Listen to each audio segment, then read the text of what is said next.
Brought to you by KR Mangalam University. We provide you the platform to turn your dreams into reality. Give wings to your aspirations with KR Mangalam University.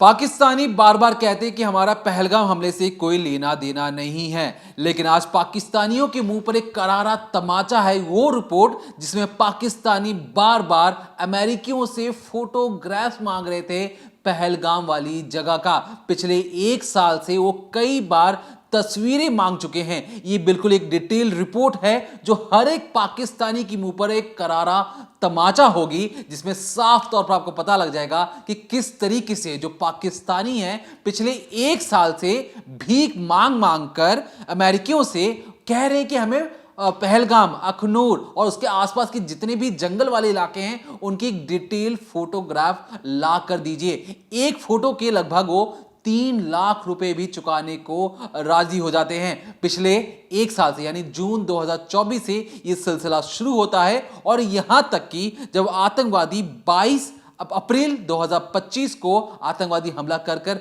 भाग जाते हैं, उसके बाद भी पाकिस्तानी अमेरिकियों से photographs मंगवाते हैं ताकि आतंकवादियों को एक सेफ रूट पाकिस्तान तक मुहैया करवाया जा सके। एक ऐसी डिटेल रिपोर्ट जिसके बारे में आज डिकोडिंग क्राइम के अंदर हम बात करेंगे और बताएंगे कि कैसे पाकिस्तान की खुफिया एजेंसी, कैसे पाकिस्तान की आर्मी पहलगाम हमले के लिए पिछले एक साल से तैयारी कर रही थी। ऐसी तैयारी जिसके बारे में जिस किसी ने भी सुना और खुद अमेरिकी कंपनी को जब इसके बारे में पता लगा तो खुद हैरान और परेशान थी। यहां तक कि अपने कंपनी की प्रोफाइलिंग से उसने बाकायदा पाकिस्तानियों की वो तस्वीर भी अब हटा दी है। क्या है अंदर की बात, इस डिकोडिंग क्राइम के अंदर बात करेंगे, लेकिन उससे पहले आपको बता दें कि जिस तरीके से पाकिस्तान भी कल जो हमारे डीजीओ स्तर की जो प्रेस कॉन्फ्रेंस हुई थी उसके बाद खुद पाकिस्तानी भी आकर प्रेस कॉन्फ्रेंस कर रहे थे और बता रहे थे कि देखिए जो भारतीय लोग हैं वो झूठ बोल रहे हैं, लेकिन ये बताते बताते खुद उनके बड़े बड़े अफसरों से क्या क्या गलतियां हुई हैं उसके बारे में बात करेंगे। साथ ही आपको बताएंगे कि किस तरीके से जो भारत में कल डीजीओ स्तर की जो प्रेस कॉन्फ्रेंस थी उसके बाद जो पाकिस्तान के जो डीजीएमओ हैं या जो डीजीआईएसपीआर हैं वो कैमरे पर आकर कितने बड़े झूठ बोलते चले जाते हैं। यहां तक कि जो उनकी जो नेवी के जो सबसे बड़े अफसर हैं वो 2019 के पाकिस्तान की नेवी के एक्सरसाइज का वीडियो ये दिखाते हुए बताते हैं अपने लोगों को कि देखिए अगर हिंदुस्तानी फौज हमला करती तो पाकिस्तानी फौज बिल्कुल तैयार थी, पाकिस्तानी नेवी बिल्कुल तैयार थी। जब वो फुटेज दिखा रहे थे वो फुटेज लगभग 6 साल पुराना था। तो खुद जो पाकिस्तान के लोग हैं वो अपने ही आर्मी का मजाक बनाकर ये कह रहे हैं कि देखिए हम गवार हैं, मानते हैं, लेकिन इस गवार के चक्कर में आप हमें झूठ तो मत फैलाइए। पाकिस्तान से, आर्मी से हर कोई ये सवाल अब पूछ रहा है। क्या है अंदर की कहानी, बिल्कुल एक डिटेल रिपोर्ट आज आपके सामने पेश करते हैं। तो सबसे पहले मैं आपको स्क्रीन पर ये तस्वीर दिखाना चाहती हूँ। अभी आप कुछ ग्राफ देख रहे हैं और नीचे साल लिखा हुआ है, साथ ही डेट लिखी हुई है और साइड में 0246 करके एक मार्किंग दी गई हुई है। ये मार्किंग किस चीज़ की है? दरअसल ये मार्किंग करी हुई है इस चीज़ की कि पाकिस्तान के अंदर पहलगाम और कश्मीर से रिलेटेड कितनी ज़्यादा सैटेलाइट इमेज मंगवाई गई हैं।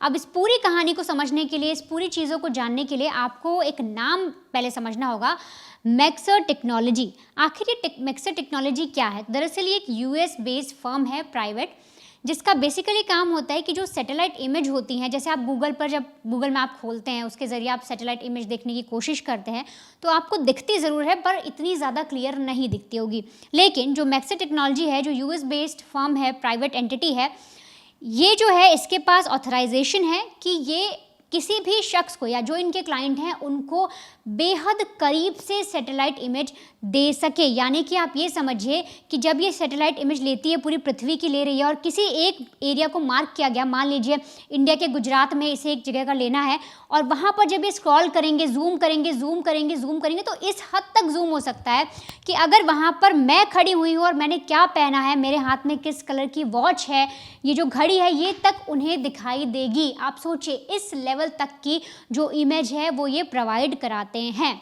अब इस जो मैक्सर टेक्नोलॉजी है, आप इसका ये समझिए इसके क्लाइंट्स कौन होते हैं। तो दरअसल जितनी भी डिफेंस एक्सपर्टीज़ होती है, डिफेंस की जो फर्म्स होती हैं, जैसे कि अगर इंडिया की बात करें तो इसरो हो गई, तो इस तरीके से इनके कई सारे क्लाइंट बने हुए हैं अलग अलग देशों के। वहाँ की जो प्राइवेट फर्म होती हैं जो बनती हैं वो इनसे जुड़ती हैं, इनको सब्सक्राइब करती हैं, इनके क्लाइंट बनती है। और कभी कभार कभी मौका पड़ता है, कोई काम होता है, मॉनसून आना हुआ या कोई ज़रूरी चीज़ देखनी होती है जिसके लिए वहाँ से सैटेलाइट इमेज मंगाई जाती है, तो इस तरीके से इनके जो क्लाइंट्स भी बन जाते हैं। अब हाल ही में जो इंडिया की तरफ से जो डिफेंस की फर्म्स हैं और साथ ही साथ जो इसरो है उसको पता लगता है कि जो मैक्सर टेक्नोलॉजी है उसमें साल 2024 के आसपास से पहलगाम, कश्मीर, अनंतनाग और जो पूरे सारे इलाके हैं, बारामूला हो गया, पुंछ हो गया, इस एरिया की बहुत ज़्यादा डिटेल मांगी गई है जिसमें पहलगाम टॉप पर है। अब 2024 से जब पता लगा तो और ज़्यादा डिटेलिंग निकाली गई। अभी आप जो मैप देख रहे हैं इसको आप समझने की कोशिश करिए तो देखिए 2024 दिख रहा है इसमें, फिर दिख रहा है कि जून की बात दिख रही है, फिर 7वां महीना दिख रहा है, फिर 8 यानी अगस्त दिख रहा है, फिर सितंबर भी दिख रहा है, इसके बाद अक्टूबर में भी दिखता है कि लगातार कुछ कुछ सैटेलाइट इमेज मांगी जा रही हैं। फिर ऐसे लंबा आंकड़ा लगा हुआ है। फिर दिसंबर की बात है, 2024 के दिसंबर की बात करें तो 1 या 2 फ़ोटो मांगी गई। फिर 2025 में जनवरी में भी 1 फ़ोटो मांगी गई। इसके बाद जब फरवरी का महीना आता है तो देखिए किस तरह से बूम जा रहा है। ग्राफ को आप अगर समझने की कोशिश करिए तो फरवरी के महीने में साल 2025 में कितना ज़्यादा ग्राफ बढ़ा है, जो एक क्वांटिटी दी गई है 10, उसके मार्जिन को भी क्रॉस कर रहा है, यानी कि करीब करीब 12-13 फ़ोटोज़ मांगी गई फरवरी में। फिर थोड़ी दिन के लिए बहुत शांति हो जाती है, फिर अप्रैल में फिर से मांगा जाता है और इसके बाद ये जो अप्रैल का ग्राफ है ये भी करीब करीब 4 का आंकड़ा छू रहा है। अब ये जो पूरी कहानी है, ये जो ग्राफ है, इससे जब डिफेंस सिस्टम को शक होता है और सारी चीज़ें निकालने की कोशिश की जाती है और पता लगाने की कोशिश की जाती है, तब समझ में आता है एक असली खेल। पता लगता है कि पाकिस्तान में बैठी ISI, पाकिस्तान में जिस तरीके से जो जासूस बैठे हुए हैं वो कैसे पहलगाम अटैक को पहले से ही प्लान कर रहे थे। 1 साल से प्लानिंग चल रही थी कश्मीर को दहलाने की। आप ये सोचिए जो पाकिस्तानी हैं इनके घर में खाने को नहीं है, इनका देश आगे नहीं बढ़ पा रहा, लेकिन ये सारा पैसा खर्च कहाँ कर रहे हैं? हिंदुस्तान को बर्बाद करने में। यही पैसा अगर वो अपने देश में लगाते, अपने देश की तरक्की में लगाएं तो शायद उनकी उन्नति हो जाए, लेकिन 1 साल से प्लानिंग चल रही थी कश्मीर को दहलाने की। अब होता ये है कि मैक्सर टेक्नोलॉजीज के बारे में जब ये पता लगता है तो जो प्रिंट है, द प्रिंट करके एक न्यूज़ वेबसाइट है, उसने बकायदा एक आर्टिकल लिखा है, इस पर आप चाहे तो जाकर पढ़ भी सकते हैं, जिसमें सारे प्रूफ्स भी दिए हुए हैं। हम आपको समझाने की कोशिश करते हैं। फिर होता ये है कि जब जून में सारी चीज़ें निकल कर आती हैं कि जून 2024 में इस तरह से डेटा मांगा गया है और पता लगाने की कोशिश की जाती है, तो पता लगता है कि पाकिस्तान की एक फर्म है जिसका नाम है BSI, उसके द्वारा ये डाटा शायद साझा हुआ है, उसके साथ साझा हुआ है। और तो और ये भी पता लगता है कि जो BSI है उसके जो ओनर समझ लीजिए, जो उसको शुरू करने वाले हैं, ओबेदुल्ला सईद, उन्होंने मई में यानी जून में डेटा मांगा गया और मई में वो मैक्सर टेक्नोलॉजी के क्लाइंट बनते हैं। यानी 1 महीने पहले वो हाथ मिलाते हैं कि भाई आज से हम दोनों पार्टनर हो गए, हम आपके क्लाइंट हुए, मैं आपके साथ बिजनेस साझा करूंगा। और जून से ही यानी 1 महीना बीतता है, उसी के बाद से डेटा जो है वो मांगना शुरू हो जाता है पाकिस्तान के द्वारा। अब ये जो BSI है ये एक ऐसी फर्म है जिस पे बाकायदा केस चला और जो ओबेदुल्ला सईद है इनको जेल में भी डाला गया था, क्योंकि इन पर आरोप लगा था कि US में जितने भी जो न्यूक्लियर से रिलेटेड चीज़ें हैं, बैलिस्टिक मिसाइल से रिलेटेड जितनी भी चीज़ें हैं, हथियारों के बारे में जो जानकारी है, उनकी टेक्नोलॉजी वो कैसे काम करती है, कैसे बनाई जाती है, किस जगह पर अटैक होने पर कितना घातक इसका जो है वो इफ़ेक्ट होता है, हर एक जानकारी इन्होंने पाकिस्तान की जो एटॉमिक एनर्जी फर्म है वहाँ प्रोवाइड कराई थी ओबेदुल्ला सईद ने, जिस पर इन पे केस चला था, इन्हें सज़ा भी सुनाई गई थी। अब ये सारी चीज़ें धीरे धीरे एक एक करके छन छन के बाहर आ रही थी। जब इसरो और डिफेंस के जो इंडिया के सिस्टम है उन्होंने इस पर क्वेश्चन किया, इनसे पूछने की कोशिश की, तब ये सारी चीज़ें सामने आई। अब दरअसल आपको कुछ तारीखों को समझना होगा। जैसे मैंने आपको BSI के बारे में समझाया कि पाकिस्तान के एक जो शख्स हैं ओबेदुल्ला सईद, उनकी फर्म है और उन्होंने मैक्सर के साथ टाई अप किया और ये बोला कि हमें आपसे कुछ डिटेल्स चाहिए। तो देखिए डिटेल्स कहाँ कहाँ की मांगी गई। अनंतनाग हो गया, बारामूला हो गया, पुंछ हो गया और पहलगाम हो गया। इनके बारे में इतनी ज़्यादा सैटेलाइट इमेज निकलवाई गई इनके बारे में कि शक होना लाजमी हुआ और जिससे पता लगा कि 1 साल पहले से पूरी प्लानिंग हो रही थी। अब आप तारीखों पर ज़रा गौर करिएगा। जो मैंने आपको बताया कि 2024 जून में डेटा निकाला गया था, वो डेटा तो है, लेकिन उसके बाद चीज़ें थोड़ी थम जाती हैं, 1-1, 2-2 तस्वीरें मंगाई जाती हैं। फिर आता है 2025 और महीना आता है फरवरी। इस पर ज़रा गौर करिएगा। 12 फरवरी 15 फरवरी, 18 फरवरी, 21 फरवरी और 22 फरवरी। ये वो तारीखें थी जिस तारीख में सबसे ज़्यादा परचेजिंग हुई डेटा की, यानी कि उन सैटेलाइट इमेज को सबसे ज़्यादा मंगाया गया। और यहाँ पर आप ये समझिए, जो मार्किंग आप साइड में देख रहे हैं ये 8 और 10 से ऊपर चली गई, मतलब लगभग 12 से ज़्यादा इमेजेस मंगाई गई सैटेलाइट की और उस एरिया की, यानी कि ये देखने के लिए कि अनंतनाग में मिलिट्री ट्रूप कहाँ पर खड़ा है, कैंप कहाँ पर है, आर्मी कहाँ रहती है, बारामूला में किस जगह पर रहती है, कितने लोग आते हैं, भागने का रास्ता क्या है। सेम विद पहलगाम में भी यही चीज़ें चेक करी गई कि मिलिट्री ट्रूप कहाँ पर है, कैंप कहाँ पर है, दुकानें कितनी लगी हुई हैं। अक्सर जो लोग हैं, यानी उस इमेज में जब मैंने आपको बताया कि वो मेरी घड़ी तक कैप्चर कर लेगा, मैंने क्या शूज़ पहने हैं वो तक दिख जाएगा, तो ऐसे में ये देखना कि पहलगाम में किस वक्त कितने लोग एक्टिव हैं, वहाँ पर जो पुलिस वाले हैं वो तैनात रहते हैं कि नहीं रहते हैं, मिलिट्री रहती है कि नहीं रहती है, ये सारी चीज़ें बाकायदा इनको मिल रही थी इस डेटा के तहत। अब फरवरी में जब ये सारे डेटा निकाले गए, 12 से ज़्यादा पिक्चर्स मांगी गई, फिर कुछ समय के लिए चीज़ें थोड़ी ठंडी पड़ती हैं। अब आता है मार्च का महीना। मार्च में जैसे आपने जब पहलगाम अटैक हुआ तो पता लगता है वो रेकी करने भी आते हैं लोग, जो लोकल कश्मीरी थे उनके द्वारा रेकी भी की गई थी, तो रेकी वगैरह होती है। फिर 12 अप्रैल को फिर से जो फुटेज है उसका इंतज़ाम करना, यूँ कहीं परचेजिंग शुरू हो जाती है। अब अप्रैल में किया जाता है, यानी 10 दिन पहले 22 को अटैक हुआ था, 12 तारीख को फिर से जो परचेजिंग है वो होती है। ठीक 10 दिन पहले देखा जाता है कि क्या वहाँ पर अभी भी कोई मिलिट्री ट्रूप नहीं है, क्या वहाँ पर अभी भी कोई कैंप नहीं लगा है, क्या अभी भी पुलिस सिक्योरिटी नहीं है, और भी कई सारी चीज़ें देखी गई। जंगल का रास्ता, जिस जंगल के रास्ते वो लोग भागे और जहाँ से आए, हथियार सप्लाई किए गए, वो सारे एरिया को बाकायदा देखा गया 12 तारीख को, और फिर फुल प्रूफ प्लानिंग की गई। आतंकवादी आए, आतंकवादियों ने अटैक किया, और अटैक के बाद आप याद रखिए 22 तारीख को अटैक होता है, वो लोग भागते हैं। 24 तारीख को फिर से डेटा मंगाया जाता है मैक्सर टेक्नोलॉजी से, पाकिस्तान के द्वारा फिर से डेटा मंगाया गया, और उसके बाद 29 तारीख को फिर एक बार और डेटा मंगाया गया। 24 और 29 ये तारीख थी पहलगाम अटैक के बाद, जब 2 बार डेटा मंगाया गया, और फिर अब तक शांति है, कोई डेटा नहीं मंगाया गया। अब 24-29 से आप ये समझिए कि जब आतंकवादी आते हैं, 22 तारीख को अटैक करते हैं, फिर वो जंगलों में छुपते हैं, 23 को भागते फिरते, उन्हें कुछ समझ नहीं आता होगा, तब 24-29 को 2 बार डेटा इसलिए मंगाया गया ताकि मैप की जो रूटिंग है वो हो पाए, पता लग पाए कि जंगल के किस रास्ते से उन्हें भागना है।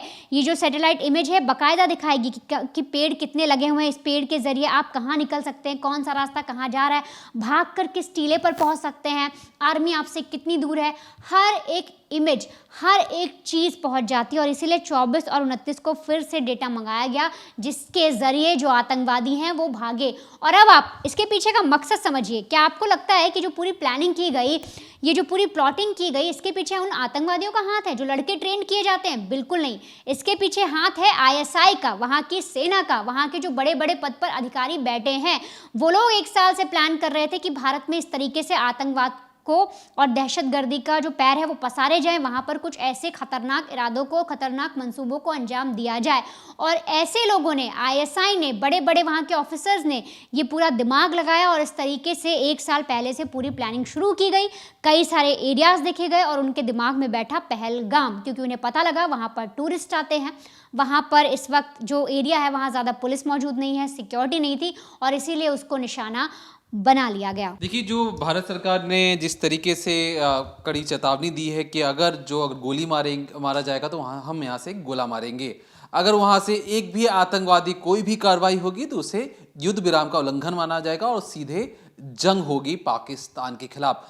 एक ऐसा देश जो सिर्फ और सिर्फ चाहता है कि भारत की बर्बादी कैसे हो। आप सोचिए कि किसी एक जगह पर हमला करने के लिए जो पाकिस्तान की जो खुफिया एजेंसी है वो पिछले 1 साल से प्लानिंग कर रही है। औकात नहीं है उनके पास ऐसी उच्च टेक्नोलॉजी की, लेकिन वो टेक्नोलॉजी खरीद रहे हैं। आप अगर किसी फोटो को अगर आपने कंप्यूटर चलाया है तो अब जब जूम करते हैं तो एक जूम पर जो फोटो जूम होती है उस एक जूम का 3 लाख रुपए ये चार्ज करती है मैक्सर टेक्नोलॉजी, जो US बेस्ड या कहें अमेरिकन बेस्ड कंपनी है। अब आप सोचिए इस सैटेलाइट की कितनी ताकत है। आप मेरा ये फोन देख रहे हैं, अगर मान लीजिए जमीन है, ये जो टेबल है, जो मेज है, ये जमीन है, इसके फोन की जितनी हाइट है मैं अंतरिक्ष से इसको यहां तक देख सकता हूं, मतलब जमीन से आप एक हथेली ऊपर तक उसे जूम कर सकते हैं। आप सोचिए कितनी बेहतरीन टेक्नोलॉजी, कितनी बेहतरीन फोटोग्राफ्स हो सकते हैं। आप सैटेलाइट से कितनी ज्यादा जूम कर सकते हैं और शायद इसीलिए इस सैटेलाइट का इस्तेमाल किया गया है। दावा यह भी किया जा रहा है कि जो सैटेलाइट इमेज है इतनी ज्यादा ताकतवर है कि किस पहाड़ के अंदर कहां पे गुफा हो सकती है उसकी भी जो खोजबीन है सैटेलाइट के जरिए की जा सकती है। दावा यह भी किया गया कि मान लीजिए आपको अंतरिक्ष से खरगोश पर नजर रखनी है। मैं आपको बहुत छोटा जानवर बता रहा हूं, अगर खरगोश पर नजर रखनी है, खरगोश कहां भाग रहा है जंगलों के बीच में, तो यह सैटेलाइट आपकी मदद कर सकती है। और शायद पाकिस्तान की आईएसआई इस कंपनी पर सालों से नजर बनाकर रखी हुई थी और उस बाकायदा एक कंपनी बनाई जाती है। उस कंपनी का नाम है बीएसआई और उसके जो मुखिया है अब्दुल्ला सईद। अब अब्दुल्ला सईद है और जो बीएसआई है, बीएसआई 1980 में कंपनी बनती है।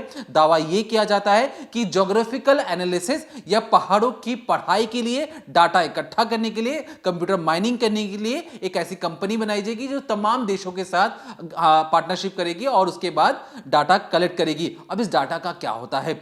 पता यह लगा कि जो पाकिस्तानी कंपनी है ये डाटा कलेक्ट करती है और पाकिस्तान की आर्मी और पाकिस्तान की सरकार, पाकिस्तान की खुफिया एजेंसी को ये डाटा प्रोवाइड करवाया जाता है। मतलब पहले दूसरे देश से खरीदो, फिर अपने ही देश में अपनी आर्मी को वो बेच दो, क्योंकि और कोई क्लाइंट हो नहीं सकता है। पाकिस्तान की कौम कितनी पढ़ी लिखी तो है नहीं कि ज्योग्राफिकल एनालिसिस के लिए वो एक विदेश से खरीदी हुई चीजों को अपने यहां पढ़ाई में इस्तेमाल कर सके।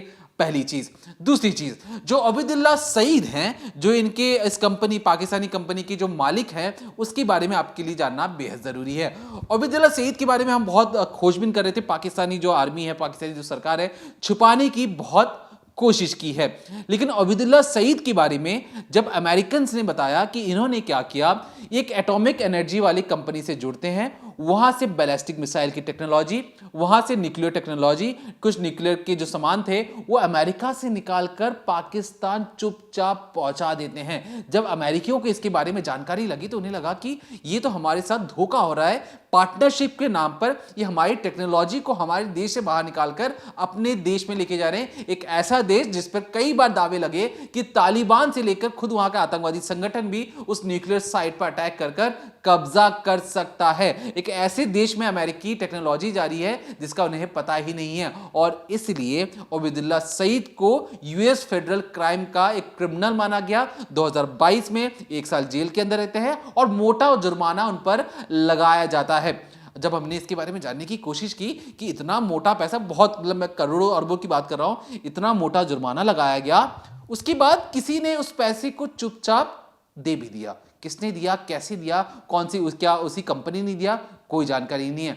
अब वो अननोन सोर्स कौन था उसके बारे में कोई रिपोर्ट नहीं है, अब इसलिए हम आपको बता नहीं पा रहे हैं। फिर क्या होता है, 1 साल जेल में रहने के बाद ये जब बाहर आता है, इसे फिर पाकिस्तान आईएसआई एक नया टारगेट देती है और कहती है कि तुम्हें अब पाकिस्तान के लिए काम करना है और भारत पर हमले की बिल्कुल फुल प्रूफ प्लानिंग करनी है। और इसलिए ये कई महीनों से तलाश कर रहे थे कि ऐसी सैटेलाइट कंपनी का जिसकी जो रेजोल्यूशन वाली जो इमेज है, जो फोटोज हैं या जो वीडियोस हैं, वो बहुत ही उच्च दर्जे की हो, हाई रेजोल्यूशन की हो। और इसलिए इनके निशाने पर आती है मैक्सर टेक्नोलॉजी, जहां पर ये कहते हैं कि हम आपकी कंपनी के कुछ शेयर होल्डिंग्स या कुछ स्टेक्स खरीदना चाहते हैं, आप हमें अपना पार्टनर बना लीजिए। और जैसे ही पार्टनर बनते हैं वैसे ही काम शुरू हो जाता है फोटोग्राफ्स भेजने का।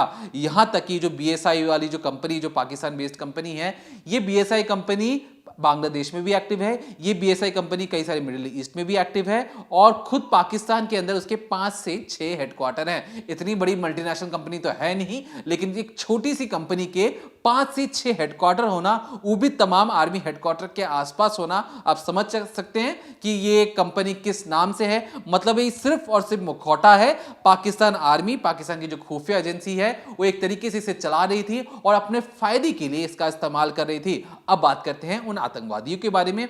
अब जो 4 आतंकवादी हैं, इस जंग के माहौल में आप भूल चुके होंगे कि वो आतंकवादी का क्या हुआ, तो अभी भी आपको बता दें वो आतंकवादी अभी भी फरार है। और फरार इसलिए है क्योंकि जो पाकिस्तानी सरकार है, एक रेजोल्यूशन, मतलब एक बार आप जूम करने का 3 लाख रुपए मिलता है। सोचिए इतनी हाई रेजोल्यूशन वाली इमेज के लिए जिसमें करोड़ों रुपए, 100-200 करोड़ रुपए खर्च कर दिए गए, उसके बाद क्या वो पाकिस्तानी जो आतंकवादी थे वो आपको वहां नजर आएंगे? नहीं नजर आएंगे, क्योंकि उन पाकिस्तानियों को पता है कौन से जंगल में, कौन सी गुफा में, कौन से पानी के अंदर रास्ते अब पाकिस्तान जा सकते हैं। जितने भी लोग दावा करते हैं कि हमारी आर्मी क्यों नहीं ढूंढ पाई, देखिए पहाड़ बहुत ज्यादा मुश्किल वाले इलाके होते हैं, वहां पे कई सारी गुफाएं होती हैं, कई सारी टनल्स होती हैं, आप चाह कर भी नहीं ढूंढ सकते उन घने जंगलों के अंदर। और इन घने जंगलों की एक एक बारीक सी बारीक डिटेल इन आतंकवादियों के पास थी। ये पहले वाले जाहिल आतंकवादी नहीं है, ये पढ़े लिखे टेक्नोलॉजिकली अपग्रेडेड आतंकवादी हैं जिन्हें पकड़ पाना बेहद मुश्किल है। और यहां तक कि जिस तरीके से ये आतंकवादी अपने आकाओं के इशारे पर, और खुद अब जब सबके सामने प्रूफ आ गया है, खुद कि पूरी दुनिया से ये फोटोग्राफ्स खींचते हैं और अपने आतंकवादियों को देते हैं, तो कहीं ना कहीं जितने भी पाकिस्तानी दावा कर रहे थे कि देखिए हमारा पहलगाम हमले से कोई लेना देना नहीं है, पहलगाम हमला और जंग के बाद कोई भी पहलगाम की तस्वीर उस पाकिस्तानी कंपनी द्वारा नहीं मांगी गई है। क्यों नहीं मांगी गई? क्या उनका मकसद पूरा हो गया? सिर्फ आतंकवादी जब हमला करने वाले होते हैं उसे 10 दिन पहले आप फोटोग्राफ्स मंगवाते हैं, उसके बाद जब आतंकवादी भाग जाते हैं उसके एक दिन बाद फौरन फिर से फोटोग्राफ मंगवाते हैं, उसके कोई लेना देना नहीं है। तो कहीं ना कहीं यह दिखाता है कि पाकिस्तानी का मंसूबा क्या है। पाकिस्तानी चाहते हैं कि वो अपनी कब्र खुद खोदे और किसी और को आगे बढ़ने ना दे। हम तो डूबे हैं, तुम्हें भी ले डूबेंगे सनम वाली जो रणनीति है पाकिस्तान की, कहीं ना कहीं पाकिस्तान को खाई में जरूर गिराएगी। लेकिन जिस तरीके से जो हमारे कल जो नेवी के जो सबसे बड़े अफसर थे उन्होंने दावा किया कि देखिए अगर पाकिस्तान ने कोई भी हिमाकत की तो इस बार जो लड़ाई होगी वो पहले जैसी नहीं होगी। हमारी जो नेवी की जो शिप्स हैं वो तमाम जगह पर तैनात हैं। इस बार अगर हमला होगा तो शायद पाकिस्तान इस बार वर्ल्ड मैप के नक्शे से ही गायब हो जाए। तो पाकिस्तान जो हरकत कर रहा है, जो तमाम हमने आपको सबूत दिखाए या जो बताया आपको, ये भारत सरकार तक भी पहुंच गई होंगी, क्योंकि जो मैक्सेट टेक्नोलॉजी के जो क्लाइंट्स हैं वो खुद हमारे मिनिस्ट्री ऑफ डिफेंस, इसरो और तमाम एजेंसियां भी हैं। जिस तरीके से हमने आपको जो ग्राफ दिखाया, आप सोचेंगे कि हमारे पास वो ग्राफ कैसे आ गई। तो मैक्सेट टेक्नोलॉजी का ये कहना है कि जितने भी उसके जो कस्टमर्स हैं वो क्या खरीद फरोख्त करते हैं उसका डाटा वो अपने लोगों तक पहुंचा देते हैं, मतलब जितने भी उसके कस्टमर्स हैं उन तक पहुंचा देते हैं। लेकिन वो ये नहीं बताते कि इसका ओरिजिनल सोर्स क्या है, मतलब किस कस्टमर ने, नाम लेकर उस कस्टमर का नहीं बताते, लेकिन उस कस्टमर ने क्या खरीदा इसका डाटा वो जरूर दे देते हैं। तो कहीं ना कहीं जो पाकिस्तानियों की जो नापाक साजिश थी वो बाहर आ चुकी है और एक तरीके से पूरी दुनिया ने देख लिया और समझ लिया कि जो पाकिस्तानी की जो हरकतें हैं वो छुपाए नहीं छुपती। एक आतंकवाद को पोसना, बड़ा करना और दूसरे देश पर हमला कर अपने आप को ये दिखाना कि हम तो विक्टिम हैं खुद आतंकवाद के, हमारे ऊपर ही खुद आतंकवादी हमले होते हैं। अरे जाहिलो, जब दूसरे के देश पर अगर आप गुड टेररिज्म और बैड टेररिज्म के नाम पर आतंकवादी हमला करोगे और सोचोगे कि आप इंटैक्ट रहोगे उन सब चीजों से, तो माफ कीजिएगा, आप एक फेल्ड नेशन हो, एक ऐसा मुल्क जो सिर्फ और सिर्फ अपनी बर्बादी के कुछ ही लम्हों से बस बेहद दूर है। और महज हो सकता है कि 1 महीने बाद, 2 महीने बाद अगर पाकिस्तान ने कोई भी नापाक हरकत की तो मान लीजिए अब वो इस नक्शे में कभी नहीं रहेगा।